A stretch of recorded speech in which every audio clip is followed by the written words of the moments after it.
another thing I don't this year. I'm thinking of getting either one. You may not know this, but I'm gonna fish. It was a clean, crisp morning. My destiny.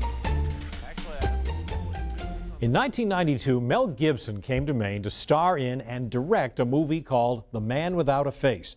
Bob Elliott realized this could be his big break, and he wasn't ashamed to grovel a bit to get a part. Yes, folks, Mel Gibson shooting a movie on the Portland waterfront. It's called The Man Without a Face. It takes place on the coast of Maine in 1968.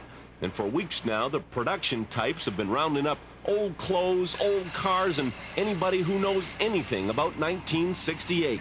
Everyone except me, that is, and I graduated in 1968. Surely there must be a role for me somewhere. Hello? Who do you talk to around here, anyway? My name is Bob Elliott, Channel 6. I graduated in 1968. I know everything there is to know about the 60s. Can I be an extra? Do you know? Could you talk to somebody for me? I know it's a little late in the production, but just like some small anything. Anything you got. Knock on that door right there. Hello, production? Hi there. How you doing? Good enough. My name is Bob Elliott. I still dress like this, you know? Converse sneakers, blue jeans. Dress like a reporter. I know, but this is the way it's I'll sort let you mind for now. Okay, and Mike is his name? I'm ready. I mean, just a small part, anything, you know? Singing parts, dancing parts, anything from the 60s. I know all the songs. See me loving nobody but you for all my life. I was getting nowhere fast with these behind-the-scenes people, so I went right to the top. Mel Gibson himself. Mel, can I be an extra? What's this, the 6 o'clock news? Bob's basement! Oh, what's the use? He's never heard of me. He doesn't know I belong back in 1968.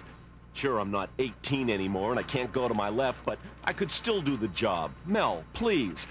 Give me a call. With me, baby, the skies will be... 2 days later, I got the big call. Mel said I could be an extra in a crowd scene and maybe even something bigger. So do you have anything for Bob Elliott? Bob Elliott. 44 long. Ooh, lovely. Did we really wear this stuff back then?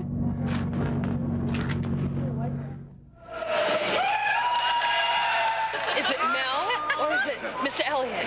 Rugged guy. Looks like a glamorous job. I think it's more like being in the Army. We have to wait. I feel like I'm waiting for my shots or something. Sideburns are coming back, you know.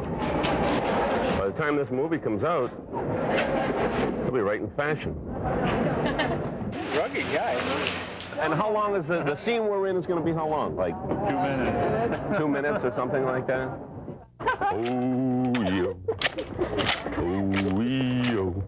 We're about ready to start shooting, but there's one problem. It's a closed set, and there are no cameras. That means no cameras. He can't go inside there, can he? No, he can't. Absolutely closed set. Yeah, he doesn't seem to be doing too much of the directing. Where is he? They tell me I'm going to be able to see Mel Gibson in about probably 15 or 20 minutes. It's sort of an exclusive interview with him, and at that point, I'm hoping to give him the big push for the big part. They're still looking for some, you know, major roles coming in here. Mel never got back to me about that big part. First, I was a little upset, but then a year later, when I finally saw myself on the silver screen, all I could say was, thanks, Mel, for making me a star. There, back row, look. Right, see up there, back row? Right there, top one on the left. There's one jumping up and down, that's me. There I am.